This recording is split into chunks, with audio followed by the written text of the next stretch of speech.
টিকাটলের মোড়ে একটা Abhisar cinema hall রয়েছে।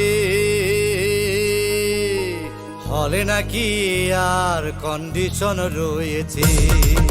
আরে হলে নাকি আর কন্ডিশন রয়েছে। আরে টিকাটলের মোড়ে একটা হল রয়েছে। হলে নাকি আর কন্ডিশন রয়েছে।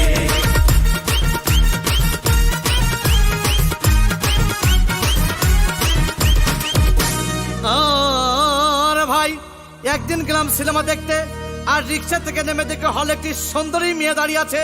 ব্ল্যাকের 10 টাকার টিকিট 20 টাকা কিনে নিয়ে কোন রকম ভিতরে বসলাম। হঠাৎ দেখি পাশে চেয়ারে সেই মেয়েটি আমার পাশেই বসেছে। আরে হবে নাকি আর কন্ডিশন রয়েছে। আরে টিকাটলের মোড়ে একটা হল রয়েছে। হবে নাকি আর কন্ডিশন রয়েছে।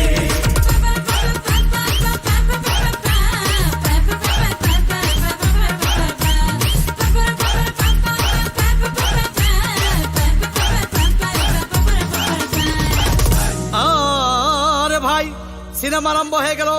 রাজ্জাক সাবানা যখন প্রেমে হাবুডুবু খাচ্ছিল, তখন আমার বুকের ভিতর ধূপধাপ শুরু হয়ে গেল।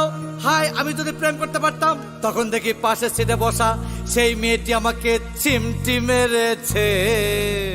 আরে হবে নাকি আর কন্ডিশন রয়েছে। আরে টিকাটলের মোড়ে একটা হল রয়েছে। হবে নাকি আর কন্ডিশন রয়েছে।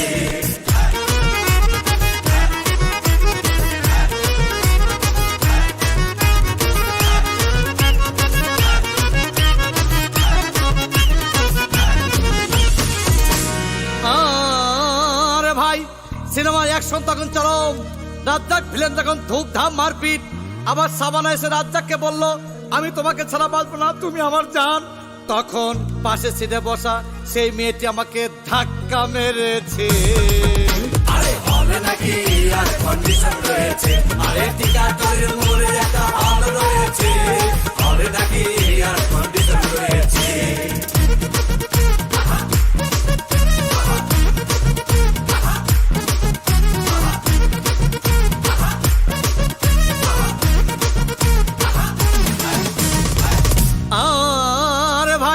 সিনেমা শেষ হয়ে গেল। মেয়েটি আমার রিক্সায় চেপে বলল, ডার্লিং খুব ক্ষুধা পেয়েছে, গেলাম মস্তফা হোটেলে, খুব পোলা কুমা খাইলাম। হঠাৎ দেখি বয় একটা 1000 টাকার বিল এনেছে। বিল না দেখে তখন আমার মাথা ঘুরেছে। আরে হবে নাকি আর কন্ডিশন রয়েছে। আরে টিকাটলের মোড়ে একটা হল রয়েছে। হবে নাকি আর কন্ডিশন রয়েছে।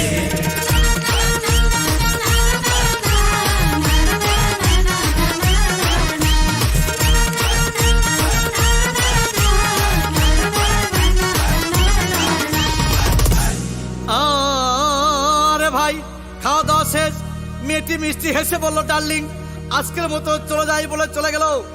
আমি বাড়ি এসে রিক্সা থেকে নেমে রিক্সা ভাড়া দিতে গিয়ে দেখি মেয়েটি আমার পকেট মেরে চলে গিয়েছে। আরে হবে নাকি আর কন্ডিশন রয়েছে। আরে টিকাটলের